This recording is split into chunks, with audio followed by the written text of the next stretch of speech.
Alors voici les cartes Prospérité par Jean Doucet. Donc ce sont des cartes avec des messages qui concernent effectivement l'épanouissement, le fait d'avoir une vie bien remplie, et donc ça ne concerne pas particulièrement le côté financier. Donc là par exemple on a un message qui dit: j'ai une sexualité heureuse et épanouie. Je suis en paix avec moi-même car je n'ai plus besoin de déformer la vérité pour la mettre à mon avantage. Je suis un être rempli de la sagesse divine, Dieu est en moi. Je suis riche matériellement et j'accepte cette richesse car tout a été créé par Dieu. Mon pouvoir d'attraction me rend irrésistible. Mon âme est mon téléphone divin. J'appelle Dieu ici et maintenant. Je suis en ligne directe avec lui.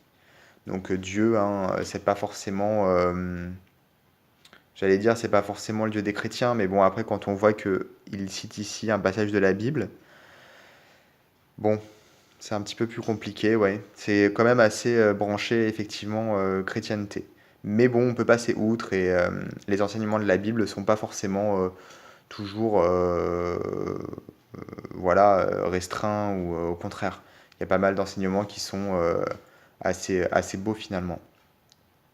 Donc je lâche prise sur l'argent pour que vienne maintenant l'abondance dans ma vie.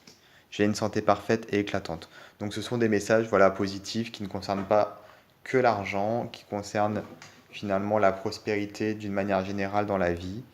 Et en fait, il existe donc une autre édition. Ce sont les mêmes cartes, mais avec un dos différent. Voilà, là c'est un dos un peu rose, avec une colombe sur le côté. Mais bon, les messages à l'arrière sont les mêmes. Voilà.